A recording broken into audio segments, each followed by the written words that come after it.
Hello बच्चों आज की इस वीडियो में मैं डिस्कस करूंगा आपके साथ अकाउंट्स का मॉडल टेस्ट पेपर 1 और मॉडल टेस्ट पेपर 2। खासकर सितंबर अटेम्प्ट के लिए आईसीएआई ने अपने एमटीपी सीरीज़ के दोनों अकाउंट्स के एमटीपी रिलीज़ कर दिए हैं। तो एक बार उसका पूरा ओवरव्यू मैं आपके साथ लूँगा और बाकी ये एमटीपी आप डाउनलोड कर सकते हो आईसीएआई की वेबसाइट से विद सॉल्यूशन, और आप उसको चेक भी कर सकते हो। और एक बार इसको प्रैक्टिस आप ज़रूर करना, दोनों एमटीपीज़ को अलग अलग टाइमर लगाकर कि 3 घंटे के अंदर आप ये कंप्लीट कर पाते हो कि नहीं। बाकी जिन्होंने अभी तक ये सॉल्व नहीं करा है उनको मैं बता देता हूँ कि इस पूरे पहले मॉडल टेस्ट पेपर 1 के अंदर कैसे कैसे क्वेश्चंस हैं और क्या क्या इसकी कहानी है। देखो बच्चों, क्वेश्चन नंबर 1 आपका कंपलसरी है, जैसा कि आप जानते हो एग्ज़ाम में भी ऐसा ही होगा। और कोई भी 4 क्वेश्चंस आपको करने हैं रिमेनिंग 5 में से, तो पैटर्न एग्जैक्टली ये सेम रहने वाला है। अब पहला क्वेश्चन जो है वो बेसिकली 3 पार्ट्स में डिवाइडेड होता है। पहला पार्ट होता है जिसमें आपको 2 नंबर ईच के ट्रू फॉल्स सॉल्व करने पड़ते हैं।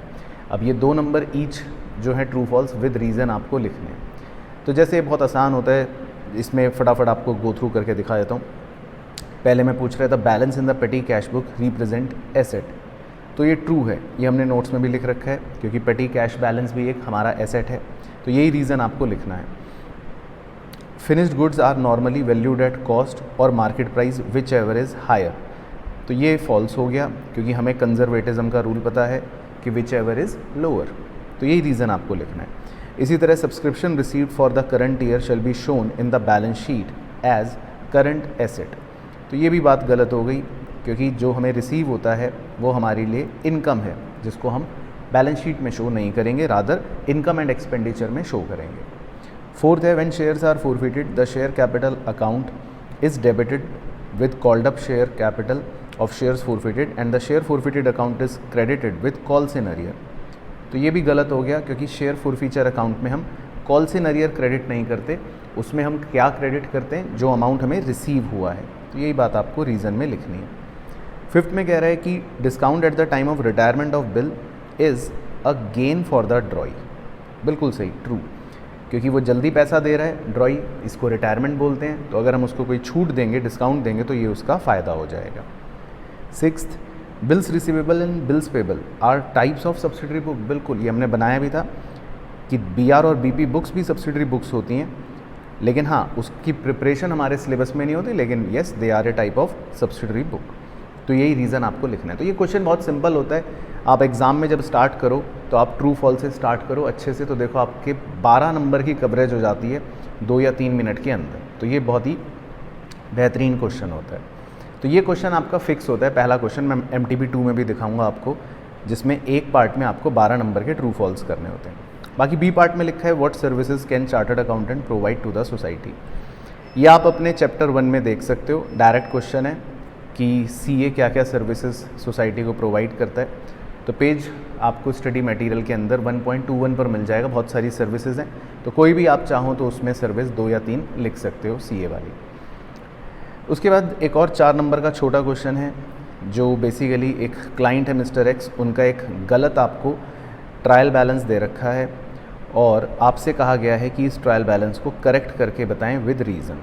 तो ये एक बहुत ही आसान क्वेश्चन है और मज़ेदार बात यह कि आपके बुक का क्वेश्चन है इलस्ट्रेशन नंबर 4, तो पेज नंबर आपको मिल जाएगा 2.74 पे अगर आपको चेक करना हो तो। बाकी उस बुक के क्वेश्चन में जो फिगर्स हैं, इस क्वेश्चन में उन्हीं फिगर्स को बस ट्रिपल कर दिया है, मल्टीप्लाई बाय 3 कर दिया, तो फिगर्स चेंज मिलेंगी नो डाउट आपको, लेकिन आपको पैरामीटर पूरा सेम मिलेगा। तो आसान क्वेश्चन है ट्रायल बैलेंस का। तो ये पहला क्वेश्चन तो 20 नंबर का होता है। उसके बाद जो क्वेश्चंस आते हैं बच्चों वो आपके 20 नंबर का एक नहीं आता, उसमें 2-2 पार्ट्स होते हैं, लेकिन आपको बचे हुए 5 क्वेश्चनों में कोई भी 4 क्वेश्चन करने होते हैं। अब जैसे सेकंड का जो ए पार्ट है बेसिकली ये वाला क्वेश्चन, इसमें आपको एक रेक्टिफिकेशन ऑफ एरर का क्वेश्चन दे रखा है, ठीक है। अब ये जो क्वेश्चन है ये एग्जैक्टली आप लिख सकते हो चाहें तो, या देख सकते हो अगर आपने प्रैक्टिस करा है। हमारी बुक में इलस्ट्रेशन नंबर 8 जो दे रखा है आईसीआई ने, पेज 2.147 सेम क्वेश्चन है, एक 0 इसमें एक्स्ट्रा लगा रखा है, तो वहाँ पर फिगर 3000 मिलेगी, यहाँ पर आपको 30,000 दे रखी है, या वहाँ पर फिगर 10,000 मिलेगी, यहाँ पर 1 लाख दे रखी है, तो 1 0 यहाँ पर इसमें आपको एक्स्ट्रा लगा है। बाकी सिंपल क्वेश्चन है रेक्टिफिकेशन का। इसी तरह दूसरा जो बी पार्ट में आपको क्वेश्चन दे रखा है वो दे रखा है आपको, जिसमें एक पीएनएल अकाउंट है जो नेट प्रॉफिट दिखा रहा है, जिसमें क्लोजिंग स्टॉक की भी वैल्यू आपको दे रखी है, लेकिन इसमें कुछ गलतियां हमें पता चली 5 गलतियां हैं। और फिर क्वेश्चन कह रहा है कि हमें नया रिवाइज्ड नेट प्रॉफिट निकालना है और क्लोजिंग स्टॉक निकालना है। तो ये क्वेश्चन हमने कर रखा है, सिंपल क्वेश्चन है, सिर्फ आपको इसमें हर गलती के बारे में एनालाइज करना है। प्रैक्टिकल प्रॉब्लम नंबर 3 है, एग्जैक्टली सेम, सिर्फ फिगर्स चेंज है। पेज आपको मिल जाएगा 4.29 में। तो देखो बच्चों, अगर आप स्टडी मटेरियल के क्वेश्चंस अच्छे से प्रैक्टिस करते हो तो मोस्टली मोर और लेस क्वेश्चन आपको सेम पैरामीटर पर नज़र आते हैं। अच्छा, उसके बाद एक और क्वेश्चन है, क्वेश्चन नंबर 3। इसमें आपको एक ट्रायल बैलेंस दे रखा है एक आदमी का, जिसके अंदर बहुत सारे पॉइंट्स हैं, और फिर उसके बाद आपको कुछ एडजस्टमेंट्स दे रखी हैं। टोटल 8 एडजस्टमेंट्स हैं, और इसमें आपको सिर्फ बनाना है ट्रेडिंग एंड P&L अकाउंट। ये फाइनल अकाउंट्स का बेसिकली क्वेश्चन है। तो देखो, फाइनल अकाउंट्स का फंडा क्या है? फाइनल अकाउंट्स में आपको ट्रेडिंग और P&L अकाउंट बनाना है। तो अब देखो, इसमें ट्रेडिंग अकाउंट के आइटम्स आपको पता है कि क्या क्या होते हैं। ओपनिंग स्टॉक, सेल्स रिटर्न आप माइनस कर दोगे, परचेज रिटर्न आप उसमें से माइनस कर दोगे। अब कैरेज इनवर्ड डायरेक्ट एक्सपेंस है, ट्रेडिंग अकाउंट में लिख लेंगे, और जो इनडायरेक्ट एक्सपेंस हैं जैसे आपका रेंट, सैलरी, ये सब P&L में लिखना है आपको। बैंक लोन 14%, तो आप इस 14% को निकाल लो कि कितना इंटरेस्ट आपको देना पड़ेगा। तो 14% आपका आ जाएगा 7,000 रुपये। बाकी बैंक इंटरेस्ट आपको दे रखा है, जो आपने पे करा है 2750। तो इसका मतलब है कि इंटरेस्ट होना चाहिए 7,000, आपने पे करा है 2750। तो इससे आपको आउटस्टैंडिंग इंटरेस्ट पता लग जाएगा बेसिकली, लेकिन हमारा जो एक्सपेंस है वो तो 7,000 है ही है, वो हमें पता चल गया। बाकी प्रिंट, इसको भी P&L में आप लिख लोगे। बाकी प्रिंटिंग, ये भी P&L में इनडायरेक्ट एक्सपेंस है। डिस्काउंट रिसीव्ड, ये P&L में क्रेडिट हो जाएगा, इनकम है। डिस्काउंट अलाउड P&L में, जनरल एक्सपेंस P&L में, इंश्योरेंस P&L में, पोस्टेज P&L में, ट्रैवलिंग एक्सपेंस P&L में। बाकी जो बैलेंस शीट के आइटम है वो आप छोड़ सकते हो, क्योंकि बैलेंस शीट इसमें हमें बनानी नहीं है। इसी तरह आपको एडजस्टमेंट्स दे रखी हैं। देखो, provision for bad and doubtful debt P&L में डेबिट कर दोगे। फिर आपको डिस्काउंट निकालना है ऑन डेटर, तो पहले डेटर में से प्रोविज़न माइनस करना है, और फिर जो बचेगा उसमें डिस्काउंट निकालना है। तो इसको आप P&L में लिख लोगे। Personal expense of Saurabh 1500 recorded in purchase book, तो ये सौरभ की ड्राइंग्स थी जो हमने परचेज में इंक्लूड कर रखी है, तो आप परचेज में से इसको माइनस कर दोगे क्योंकि ये ड्राइंग्स है। बाकी डेप्रीसिएशन तो आप निकाल ही लोगे, P&L में डेबिट कर दोगे। फोर्थ में लिखा है included among the debtor is 7500 due from Sundar and included among creditor is 2500 due to him. तो हमें एक सुंदर नाम के आदमी से पैसा लेना भी है और उसी को पैसा देना भी है। तो आप इसमें एक तरह से ये कॉन्ट्रा पॉइंट है, 2500 रुपये क्रेडिटर में से और 2500 रुपये डेटर में से माइनस कर सकते हो। बाकी प्रिंटिंग एंड स्टेशनरी के बारे में बोला है a quarter of the amount, यानी कि आपको 1/4 amount carried forward to the next year. तो आप प्रिंटिंग एंड स्टेशनरी का 1/4 अमाउंट निकाल लोगे। आपको प्रिंटिंग एंड स्टेशनरी दे रखा है 36,000 रुपये, तो इसका 1/4 आ जाएगा 9,000। तो उसको आपको कैरी फॉरवर्ड करना है नेक्स्ट ईयर के लिए, तो यानी कि वो प्रीपेड हो गया, तो आप उसको P&L में माइनस कर दोगे अपने प्रिंटिंग एंड स्टेशनरी एक्सपेंस में से।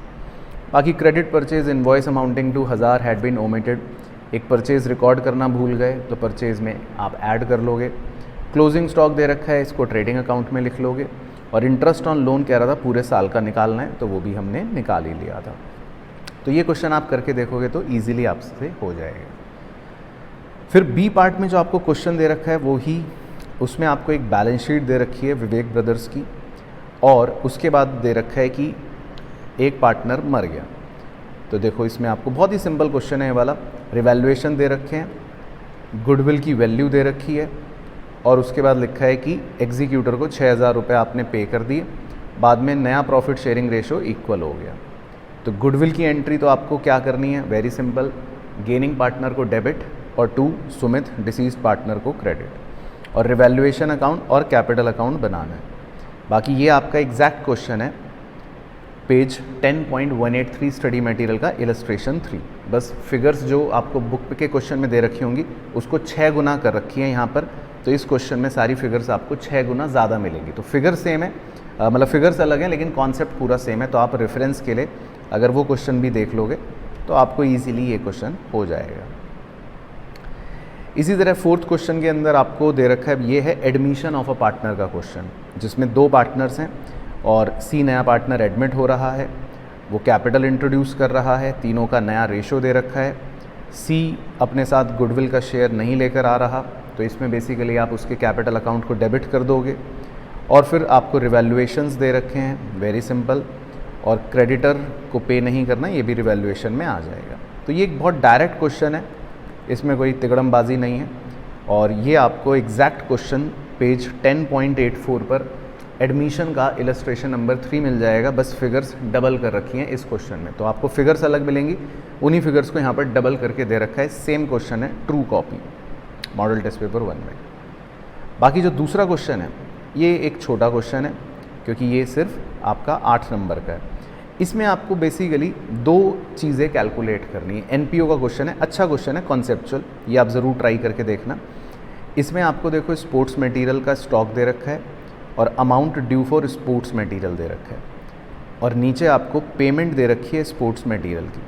तो इन 3 इन्फॉर्मेशन से आपको याद हो, आपको सिखाया था कि कैसे स्पोर्ट्स मटेरियल का कंज्यूम्ड पार्ट निकालना है। तो एक पार्ट तो इसमें वो सॉल्व करना है, और दूसरा आपको सब्सक्रिप्शन की भी इन्फॉर्मेशन दे रखी है, ये वाली 3 इन्फॉर्मेशन है। इन 3 इन्फॉर्मेशन से आपको सब्सक्रिप्शन की भी इनकम निकालनी है, ये भी कॉन्सेप्ट आपने कर रखा है। तो बेसिकली बहुत छोटा और इजी क्वेश्चन है, तो आप इसको निकाल के देखना। एक आपका सब्सक्रिप्शन इनकम आ जाएगा आंसर, और एक आपका स्पोर्ट्स मटेरियल जो कंज्यूम हुआ वो आ जाएगा। तो 2 आंसर तो ये आ जाएंगे। बाकी वो पूछ रहा है कि बैलेंस शीट में ये आइटम्स कहाँ शो होते हैं, तो बहुत ही सिंपल है। स्टॉक आपका एसेट है, तो एसेट साइड पर। अमाउंट ड्यू मतलब लाइबिलिटी, क्रेडिटर, तो लाइबिलिटी साइड पर। सब्सक्रिप्शन ड्यू एसेट साइड पर, और subscription received in advance liability side पर।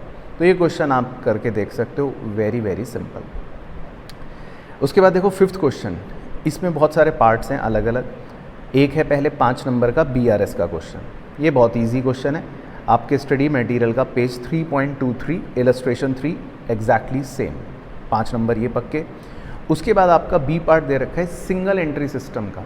सिंगल एंट्री सिस्टम में आपको एक क्वेश्चन आएगा एग्जाम में, तो इसमें आपको पेज 9.12 आपके स्टडी मटेरियल का इलस्ट्रेशन 5 है, एग्जैक्ट सेम ट्रू कॉपी, जिसमें आपको बेसिकली क्या बनाना है, स्टेटमेंट ऑफ अफेयर्स बनाना है। तो ये वो क्वेश्चन है जिसमें कैपिटल मिसिंग है एक आदमी की, तो वो फाइंड आउट करने के लिए आप स्टेटमेंट ऑफ अफेयर बनाओगे, एसेट लिखोगे, लाइबिलिटी लिखोगे, तो कैपिटल पता लग जाएगी, और फिर आपका आंसर आ जाएगा। 5 नंबर का ये क्वेश्चन है।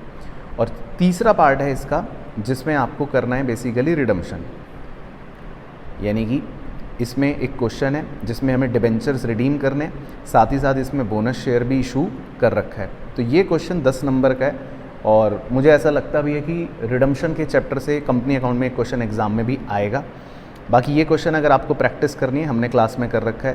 प्रैक्टिकल प्रॉब्लम 3 है, और आप भी मार्क कर सकते हो आपके स्टडी मटेरियल का 11.200 पर एग्जैक्ट सेम क्वेश्चन, सेम ही क्वेश्चन है, फिगर्स भी चेंज नहीं है, वही सेम क्वेश्चन है। प्रैक्टिकल प्रॉब्लम 3 है, डिट्टो कॉपी।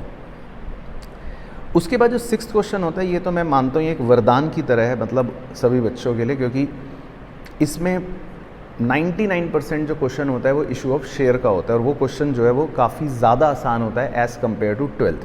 तो अगर आप MTP 1 में ये क्वेश्चन देखोगे तो बहुत ही सिंपल क्वेश्चन है। इसमें शेयर्स इशू हुए, ठीक है, प्रीमियम पर 9 रुपये कंपनी एप्लीकेशन और अलॉटमेंट पर ले रही है, और बचे हुए फर्स्ट कॉल पर ले रही है। टोटल 3 लाख एप्लीकेशन कंपनी के पास आ गई, मतलब ओवर सब्सक्रिप्शन हो गया, जिसमें से 2 लाख को कंपनी ने रिजेक्ट कर दिया, बाकी बच्चों को प्रोराटा बेसिस पर शेयर मिल गए। तो यहाँ तक कोई टेंशन नहीं है। बाकी फर्स्ट और फाइनल कॉल अमाउंट कंपनी को रिसीव हुई है सिवाय 1500 शेयर्स के, तो ये हो गया कॉल्स इन अरियर, जिन्होंने 1500 शेयर के लिए अप्लाई करा था। बाकी आप इनके अलॉटेड शेयर निकाल लोगे। फिर उसके शेयर फोरफीट कर दिए कंपनी ने, वेरी सिंपल, और बाद में 4 रुपये के डिस्काउंट पे रीइशू कर दिए। तो मतलब ये क्वेश्चन तो मैं मान ही के चलता हूँ कि ये फ्री के 15 नंबर होते हैं, क्योंकि इससे मुश्किल क्वेश्चन आपने 12th में कर रखे। और लास्ट होता है 5 नंबर का, इसमें एक थ्योरी क्वेश्चन चिपका रखा होता है, वो आप कर सकते हो। जैसे इसमें पूछ रहे हैं बैलेंस पासबुक और कैश बुक में डिफरेंस के क्या कारण होते हैं, तो आपको बताया था 3 कारण होते हैं। टाइमिंग डिफरेंस जो कैश बुक में रिकॉर्ड होता है, पासबुक में बाद में होता है। एक होता है ट्रांजैक्शन जो कैश बुक में रिकॉर्ड नहीं होता, पासबुक में बैंक रिकॉर्ड कर लेता है। और एक होते हैं एरर्स, तो आप उनके बारे में बता सकते हो, नोट्स में भी लिखवा रखा है। और सब्सिडरी बुक पूछ रहा है कौन सी यूज्ड होती हैं बिजनेस में, तो वो आप लिस्ट बता दोगे कि भाई ये सब्सिडरी बुक्स हैं जो हम यूज़ करते हैं नॉर्मली बिजनेस में। तो हमारी 8 तरह की जो सब्सिडरी बुक हैं वो सारी लिख दो। Purchase book, cell book, purchase return, cell return, BR, BP, cash book, और जो इनमें रिकॉर्ड ना हो पाए वो जर्नल प्रॉपर में। तो 8 तरह की बुकों के नाम लिख देना। तो बस, तो ये आपका देखो जी MTP 1 हो गया। MTP 1 जो था वो कंपैरेटिवली काफ़ी आसान आपको दे रखा था। अब MTP 2 भी दिखा देता हूँ आपको। MTP 2 में भी देखो मॉडल सेम ही है। आपका पहला क्वेश्चन कंपलसरी, और MTP 2 थोड़ा अच्छा MTP है, आप इसको ज़रूर प्रैक्टिस करना, क्योंकि इसमें जो लेवल ऑफ क्वेश्चन दे रखा है या जो स्ट्रक्चर ऑफ पेपर दे रखा है वो काफ़ी अच्छा क्रिटिकल है। इससे आपकी प्रैक्टिस अच्छी होगी 1 के मुकाबले। 1 काफ़ी ईजी था, लेकिन 2 थोड़ा सा बेहतर है। तो देखो पहला क्वेश्चन तो ट्रू फॉल्स का ही है। जैसे फर्स्ट में लिखा है wages paid for erection of machine are debited to P&L account, तो ये फॉल्स है, क्योंकि मशीन के लिए वेजेस अगर पे हो रही हैं तो फिर हम वो मशीन की ही कॉस्ट में जोड़ेंगे, है ना।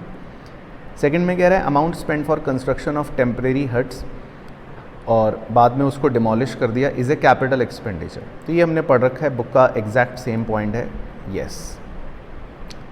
थर्ड में कह रहा है if the effect of error committed cancel out, the error will be called compensating error and the trial balance will disagree. तो फॉल्स है, क्योंकि कॉम्पनसेटिंग एरर में ट्रायल बैलेंस एग्री कर जाता है। Promissory note is different from bills of exchange because the amount paid by the maker in case of the former and by the acceptor in the later। तो बिल्कुल सही कह रहा है, क्योंकि प्रॉमिसरी नोट में मेकर को पैसा देना पड़ता है, जबकि बिल्स ऑफ एक्सचेंज में जो एक्सेप्ट कर रहा है उसे पैसा देना पड़ता है, यही डिफरेंस है। True. Business of partnership must be carried on by all the partners, तो ये फॉल्स है। ज़रूरी नहीं है कि सभी कैरी करें, मेरे बिहाफ पे आप भी कर सकते हो, आपके बिहाफ पे मैं भी कर सकता हूँ, म्यूचुअल एजेंसी है। और 6 में कह रहा है debenture interest is payable after the payment of preference dividend but before equity dividend. तो यहीं गलत हो गया, क्योंकि डिबेंचर्स को इंटरेस्ट तो हम सबसे पहले देते हैं, प्रेफरेंस डिविडेंड से पे करने से भी पहले देते हैं। तो देखो 12 नंबर के आपके ट्रू फॉल्स पक्के। बाकी बी पॉइंट एक थ्योरी है, कैश और मर्केंटाइल सिस्टम का डिफरेंस बताना है। तो ये आपको स्टडी मटेरियल के पेज 1.37 पर मिल जाएगा। एक्रूअल सिस्टम है बेसिकली, जो अकाउंटिंग अजम्पशन होती है। कैश सिस्टम हम फॉलो नहीं करते हैं, हम एक्रूअल सिस्टम फॉलो करते हैं, उसी को मर्केंटाइल बोलते हैं। और सी तो बहुत ही आसान क्वेश्चन है, बच्चों वाला क्वेश्चन है, मिसिंग फिगर निकालनी है। तो अब ये तो क्या ही करें, सिंपल सी इक्वेशन है, आपको पता ही है, assets is equal to liability plus capital. तो इसको सॉल्व करके आप मिसिंग फिगर निकाल लोगे। वैसे सेम क्वेश्चन आपको प्रैक्टिकल प्रॉब्लम 3 भी दे रखा है पेज 2.45 पर। बाकी क्वेश्चन 2 ये आप प्रैक्टिस करके देखना, एक सिंपल क्वेश्चन है लेकिन हाथ खोलने के लिए अच्छा है। एक कंपनी ने मशीन खरीदी, पहले M1, उसके बाद एक और मशीन खरीदी M2, उसके बाद M1 को कंपनी ने बेच दिया 3 साल बाद। सिंपल, तो एक मशीन खरीदी, फिर दूसरी खरीदी और पहली को बेच दिया है।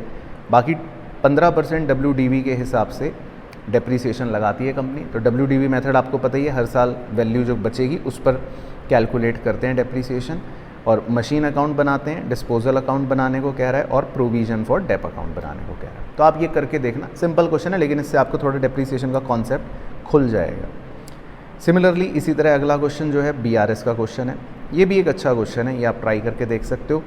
इसमें आपको कैश बुक के हिसाब से एक बैंक ओवरड्राफ्ट का बैलेंस दे रखा है, तो इसको आप माइनस आइटम में लिख लोगे, है ना। और कैश बुक के हिसाब से दे रखा है तो आप कैश बुक को इसमें एडजस्ट करते चलोगे। तो इसमें अच्छे पॉइंट्स आपको दे रखे हैं, जैसे चेक्स इशू करा लेकिन वो इन कैश नहीं हुए, या फिर आपने एक चेक दिया था अब्दुल को जो बाउंस हो गया, रिटर्न हो गया। इसके अलावा आपने चेक्स डिपॉजिट करे थे लेकिन उसमें से कुछ ही चेक क्लियर हो पाए, कुछ क्लियर नहीं हो पाए। बाकी इसमें फिर आपको स्टैंडिंग इंस्ट्रक्शन के भी पॉइंट दे रखे हैं कि बैंकर जो है उसने आपके बिहाफ पे कुछ पेमेंट कर दी हैं, यानी कि कुछ पैसे कट गए बैंक से लेकिन आपने रिकॉर्ड नहीं करा, या इसी तरह बैंक में कुछ पैसा रिसीव भी हो गया है डिविडेंड का या इंश्योरेंस क्लेम का, लेकिन आपने रिकॉर्ड नहीं करा। तो इस तरह से इसमें आपको टोटल 5 पॉइंट दे रखे हैं। तो छोटा क्वेश्चन है लेकिन आप इससे प्रैक्टिस कर सकते हो।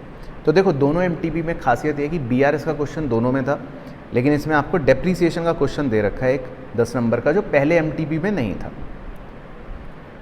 इसके बाद थर्ड क्वेश्चन जो है, इसमें पहले पार्ट में आपको नॉर्मल NPU का एक क्वेश्चन दे रखा है, जिसमें आपको देखो एक रिसिप्ट एंड पेमेंट अकाउंट दे रखा है। तो ये थोड़ा सा मैं आपको दिखा देता हूँ।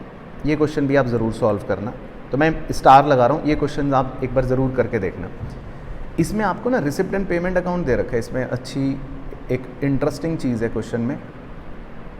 और लेकिन आप इसमें ये देखोगे कि रिसिप्ट एंड पेमेंट अकाउंट के अंदर आपको मतलब कुछ ऐसी चीज़ें दे रखी हैं और बाद में वो कह रहा है कि do you agree with the above receipt and payment account, if not prepare the correct one. तो बेसिकली इसमें इन्होंने कुछ गलतियाँ दे रखी हैं। तो जैसे आप रिसिप्ट एंड पेमेंट अकाउंट अगर देखो, है ना, तो यहाँ पर इन्होंने दे रखा है एनुअल इनकम फ्रॉम सब्सक्रिप्शन 91,800, ठीक है। फिर दे रखा है add outstanding of last year received this year, ठीक है। लेस दे रखा है प्रीपेड ऑफ लास्ट ईयर, है ना। अब आप नीचे देखोगे तो नीचे आपको उसने सब्सक्रिप्शन रिसीवेबल भी दे रखे हैं, सब्सक्रिप्शन रिसीव्ड इन एडवांस भी दे रखा है 1800। तो इसको उसने डील नहीं कर रखा, है ना। तो आपको correct receipt and payment account बनाना पड़ेगा। तो जैसे सब्सक्रिप्शन का आपको अकाउंट सिखाया था, याद है, ऐसी शॉर्ट में बना रहा हूँ कि जैसे मान लो आउटस्टैंडिंग सब्सक्रिप्शन है, उसका ओपनिंग बैलेंस आप इधर लिखते हो, आउटस्टैंडिंग सब्सक्रिप्शन का क्लोजिंग बैलेंस आप इधर लिखते हो, है ना। एडवांस में सब्सक्रिप्शन अगर मिला उसका ओपनिंग बैलेंस क्रेडिट में लिखते हो, और एडवांस में जो सब्सक्रिप्शन मिला उसका क्लोजिंग बैलेंस डेबिट में लिखते हो। फिर जो सब्सक्रिप्शन आपको रिसिप्ट होती है ना, उसको हम कहाँ लिखते हैं, क्रेडिट में लिखते हैं बाय RNP अकाउंट। तो इसमें आपको ये फाइंड करना है, क्योंकि इसमें पहले हमें correct receipt and payment account बनाना है बेसिकली, ठीक है। तो ये एक अच्छा क्वेश्चन इसमें इन्होंने दे रखा है। बाकी इन्फॉर्मेशन बहुत सिंपल है, आपको ओपनिंग फर्नीचर दे रखा है, इन्वेस्टमेंट दे रखी है, स्पोर्ट्स मटेरियल दे रखा है, और इसके अलावा बस आपको क्लोजिंग के भी subscription receivable, subscription received in advance और क्लोजिंग का स्पोर्ट्स मटेरियल दे रखा है। तो ओपनिंग की इन्फॉर्मेशन दे रखी है, क्लोजिंग की इन्फॉर्मेशन दे रखी है, वो सिंपल है। और correct receipt and payment account बनाने के बाद कह रहा है इनकम एंड एक्सपेंडिचर अकाउंट बनाना है और बैलेंस शीट बनानी है। तो इसमें बेसिकली क्या, आपके स्टेप्स लंबे हो गए, क्वेश्चन छोटा है। तो पहला स्टेप आपको ये करना है कि जो ये गलत रिसिप्ट एंड पेमेंट है इसको आपको सही बनाना पड़ेगा, है ना। अब जैसे एक्सपेंसेस दे रखे हैं, अब देखो, अब इसमें भी 1,26,000 आपको दे रखे हैं और लिखा है including payment for sports material. तो हमें तो अलग अलग दिखाना पड़ेगा, क्योंकि स्पोर्ट्स मटेरियल की पेमेंट 54 जो है वो अलग दिखाएंगे, और 126 में से 54 गया अगर, तो बच गया 72,000, उसको अलग शो करेंगे। तो हमें करेक्ट वाला रिसिप्ट एंड पेमेंट अकाउंट बनाना है। तो वो बनाने के बाद फिर आप अपना नॉर्मल इनकम एंड एक्सपेंडिचर और बैलेंस शीट बनाओगे जैसे बनाते हो, वो नॉर्मल है, उसमें कोई कलाकारी नहीं करनी है। बाकी वर्किंग नोट में आपको एक ओपनिंग बैलेंस शीट बनानी पड़ेगी। बी पार्ट सिंपल है, वो आप देख सकते हो, स्टडी मटेरियल का सेम क्वेश्चन है, गारंटी का। तो ये आप चाहो तो छोड़ भी दो, ऐसा इसको प्रैक्टिस करने की कोई खास रिक्वायरमेंट नहीं है, बहुत ही सिंपल क्वेश्चन है, नॉर्मल 5 नंबर का। उसके बाद क्वेश्चन नंबर 4 है, ये एक सिंपल क्वेश्चन है। इसमें आपको 2 पार्टनर्स दे रखे हैं, एल्बर्ट और एंड्रयू, और एक तीसरा पार्टनर डेविड एडमिट हो रहा है, ठीक है, सिंपल है।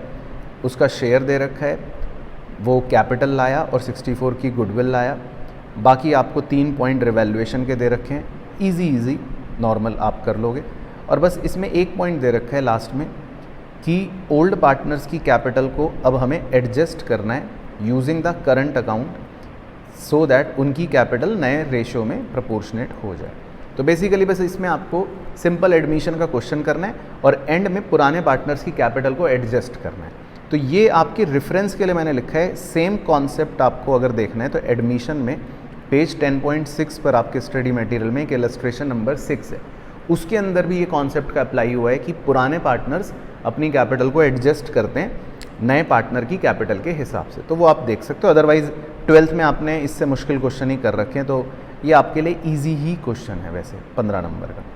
और बाकी 5 नंबर का ये फाइनल अकाउंट्स का एक डायरेक्ट क्वेश्चन है, ये भी चाहें तो आप मतलब कर सकते हो या देख सकते हो, सेम क्वेश्चन, बिल्कुल एग्जैक्ट सेम क्वेश्चन है आपका, प्रैक्टिकल प्रॉब्लम 2 पेज 7.65 तक। तो ये इजी क्वेश्चन है। तो मतलब एग्ज़ाम में अगर आपको 20 नंबर का चॉइस मिले तो आप 4th क्वेश्चन करना, और अगर आपको लगता है कि NPO में आपको थोड़ी प्रॉब्लम है तो आप ये 3rd वाला स्किप कर सकते हो। तो एग्ज़ाम के लिए देखो, आपके पहला क्वेश्चन तो कंपलसरी हो गया, 20 नंबर वो पक्के। दूसरा क्वेश्चन आपके लिए सिंपल है, 10 डेप्रीसिएशन 10 BRS, 20 नंबर ईजी हो गए। तीसरा अगर आपको NPO में थोड़ा डाउट लगता है तो आप स्किप कर सकते हो। बट चौथा ज़रूर करना। इसमें आपको देखो 15 नंबर का तो एडमिशन है, वेरी सिंपल, और 5 नंबर का फाइनल अकाउंट है, तो 20 नंबर आपके ये कवर हो जाएंगे। इसके बाद क्वेश्चन नंबर जो 5 है, ये आपका कंपनी अकाउंट्स का होता है या फिर सिंगल एंट्री का होता है। तो जैसे इसमें आपको ये सिंगल एंट्री का क्वेश्चन दे रखा है, तो ये एक आदमी है, उसके कुछ रिसिप्ट्स दे रखे हैं, कुछ पेमेंट्स दे रखे हैं, ठीक है। बाकी उसके देखो ओपनिंग सारे बैलेंस दे रखे हैं एसेट्स के, ये क्लोजिंग में सारे बैलेंस दे रखे हैं सिवाय डेटर के और क्रेडिटर के। तो इसमें आपको ये है कि आप ना सारे लेजर अकाउंट बना लेना, specially debtor account, creditor account, और बाकी तो बैलेंस दे ही रखे तो उनकी ज़रूरत नहीं है। और एडिशनल इन्फॉर्मेशन आपको दे रखी है सिंपल कि 20% सेल और 20% परचेज़ हम कैश में करते हैं। तो इससे आपको ये पता लग जाएगा कि 80% वाली सेल या 80% वाली परचेज़ हम क्रेडिट में करते हैं। बाकी डेटर में कह रहा है 70 to 100 बैड डेट हो गए, ये तो सिंपल है, और 2% प्रोविज़न आप बना ही लोगे, ये भी सिंपल है। और मशीन और फर्नीचर को 10% डेप्रीशिएट कर लो, ये भी सिंपल है बस। तो छोटी एडजस्टमेंट्स हैं, बाकी इसमें ट्रेडिंग, P&L और बैलेंस शीट आपको बना कर देखना है। तो अगर आपको रेफरेंस के लिए चाहिए, नहीं तो आप डायरेक्टली इस क्वेश्चन को प्रैक्टिस कर लेना, मेरी सलाह ये है। और अगर रेफरेंस लेना हो तो सेम क्वेश्चन प्रैक्टिकल प्रॉब्लम 2 है इसी लाइंस पर, पेज 9.37 पर। तो अगर आप रेफरेंस लेना चाहते हो तो उससे भी आपको सेम कॉन्सेप्ट दिख जाएगा।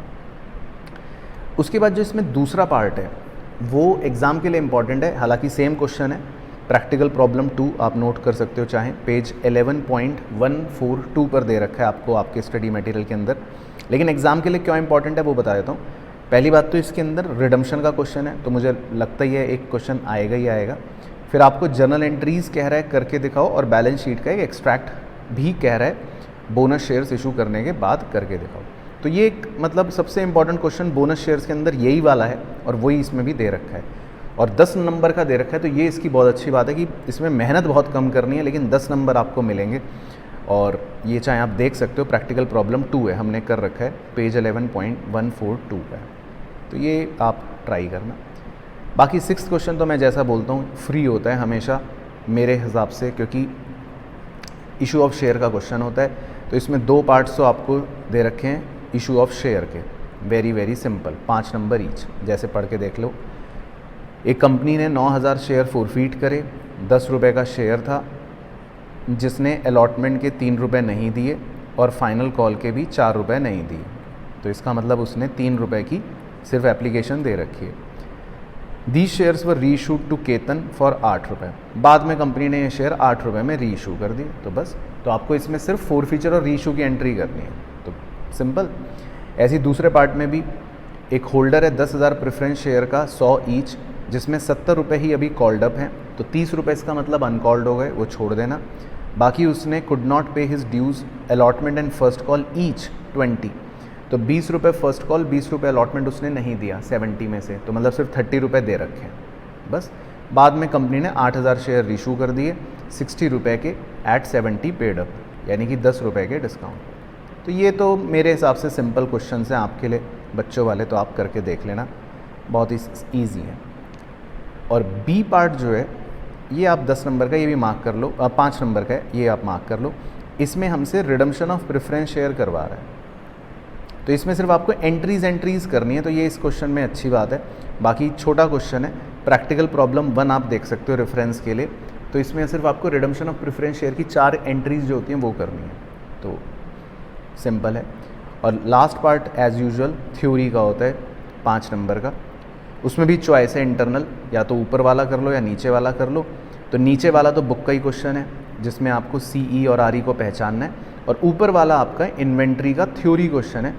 एडजस्टेड सेलिंग प्राइस यानी रिटेल इन्वेंट्री मेथड के बारे में नोट लिखना है, और कह रहा है प्रिंसिपल मेथड्स क्या हैं इन्वेंट्री की कॉस्ट का पता लगाने के। तो उसमें भी आप कोई भी मेथड अपने हिसाब से लिख सकते हो, फीफो या वेटेड एवरेज। तो ये बेसिकली MTP 2 है। तो आप एक बार दोनों MTPs प्रॉपर तरीके से तो करके ज़रूर देखना। बाकी अगर आपको लगता है कि पहले हमें इंपॉर्टेंट क्वेश्चन पर फोकस करना है, तो आप MTP 2 के जो मैंने क्वेश्चनों पे स्टार आपको डलवाया वो एक बार आप ज़रूर करके देखना। बाकी मुझे कमेंट में बताना कि कौन से MTP में आपको कौन सा क्वेश्चन अच्छा लगा, और अगर दोनों MTP कंप्लीट कर लिए तो फिर ज़रूर कमेंट करना कि सर हमने दोनों MTPs इसके कंप्लीट कर लिए। तो आई होप आपको पूरे दोनों MTPs का डिस्कशन समझ आया होगा, और 80% ऑफ द क्वेश्चंस आप देख ही रहे हो उसमें स्टडी मटेरियल से ही होते हैं। तो अगर आप स्टडी मटेरियल के क्वेश्चन को थॉरली कर लोगे तो कहीं ना कहीं आप अपने एग्ज़ाम की सही प्रिपरेशन तक पहुंच जाओगे। बाकी एक दो क्वेश्चन जो इसमें अच्छे वाले हैं कॉन्सेप्चुअल, उनको आप ज़रूर ट्राई करके देखना, तो फिर आपकी कवरेज जो है वो कंप्लीट एग्जॉस्टिव हो जाएगी। चलिए, तो मिलता हूँ आपसे नेक्स्ट वीडियो में। तब तक अपनी नॉर्मल पढ़ाई करते रहें, और कोई भी दिक्कत परेशानी हो तो मुझे ज़रूर कमेंट में बता दीजिएगा। Thank you so much.